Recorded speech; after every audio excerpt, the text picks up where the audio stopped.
All right, for this explainer, we are heading north, way, way north, to the Arctic. As the ice up there thaws, it's opening up a whole new world of resources and shipping lanes. And it's attracting some serious attention from a new, very powerful player. But that brings us to a central puzzle that honestly is kind of fascinating. So here it is, the core question. You look at a map, and China is thousands of miles away from the Arctic Circle. So how on earth can it claim to be a near-Arctic state? Well, as you probably guessed, this has nothing to do with geography. It's a statement. It's a bold declaration of intent, signaling its long-term ambitions for the region. And this term, it's not something others have called them. They came up with it themselves, right in their 2018 Arctic policy paper. It's a self-declared status. Essentially, what China is saying is, hey, the future of the Arctic, with all its resources and new sea routes, that directly affects our interests, so we deserve a seat at the table. And believe me, this was a huge deal. It was the first time Beijing had ever issued a major policy paper for a region so far beyond its own borders.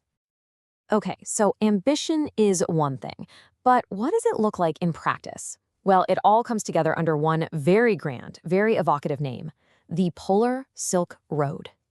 Now, the Polar Silk Road isn't some brand new isolated idea.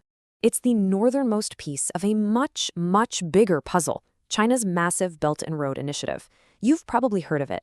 It's that colossal strategy to finance and build infrastructure. We're talking ports, railways, pipelines in over 150 countries to connect China to, well, just about everywhere else. So how exactly is China pitching this to the countries that are actually in the Arctic? Well, they're not trying to force their way in. Instead, the whole thing is being framed as a mutually beneficial opportunity, a win-win proposition, especially for the northern nations that could really use the investment. Just look at this quote, taken right from their policy paper. The language is crucial. Beijing is broadcasting a message of cooperation. They're promising to respect the sovereignty of the 8 Arctic states and create shared prosperity. I mean, on the surface, who could argue with that? And let's be clear, this isn't just diplomatic sweet talk. We are talking about absolutely massive amounts of money. Tens of billions of dollars in Chinese investment have already poured into the Arctic, backing up all that win-win rhetoric with a whole lot of cold, hard cash. So you can really see the appeal for Arctic countries, right? For decades, they've been sitting on these incredible reserves of oil, gas, and minerals, but they just haven't had the capital to get to it. And now China is showing up, checkbook in hand, offering to make those dreams a reality. We're talking about financing everything from gigantic energy projects in Siberia to mining ventures in Greenland. But, and you knew there was a but coming, many in the West are starting to ask a very pointed question. Is all this investment a genuine partnership, or is it really a power play? Are there strings attached to all this money?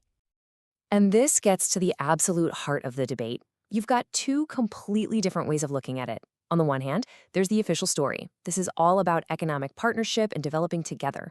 But on the other hand, there's this deep concern that China is just using its economic muscle to gain geopolitical leverage and, ultimately, control over critical infrastructure in a very sensitive part of the world. Let me give you a concrete example. A few years ago, a Chinese state-owned company was one of the finalists to build new airports in Greenland. Now here's the catch. One of those proposed sites was uncomfortably close to Thule Air Base, a vital U.S. military installation.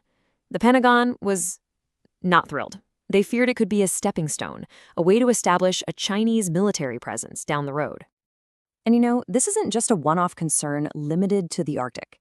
There seems to be a clear pattern of targeting these kinds of transport hubs. If you look at Europe, Chinese firms have already gotten control of about 10% of all the cargo port capacity on the continent. So the worry is that the exact same playbook is now being rolled out up north. And if you want to see the cautionary tale, the one example everyone brings up, look no further than the port of Hambantota in Sri Lanka. Here's what happened. Sri Lanka took on massive Chinese loans to build the port. Then they struggled to repay those loans. So in the end, they were forced to hand over control of the entire strategic port to a Chinese company on a 99-year lease. It's become the poster child for how these economic deals can end in a serious loss of sovereignty. So with these huge opportunities on one side and these very real risks on the other, how should the Arctic nations respond? What's their next move? Well, many experts are pointing to a proactive 3-step approach. First, engage with China, but do it on your own terms. That means making sure every deal respects national laws and actually benefits the local people. Second, invest in your own critical services, things like icebreaking, route mapping, weather forecasting. That way you don't become dependent on somebody else. And third, and this is key, when you partner on strategic things like a port or an airport, make sure foreign investors only get a minority role. That's how you maintain control. All of this brings us to the final huge question, the one that will really define the future of the High North.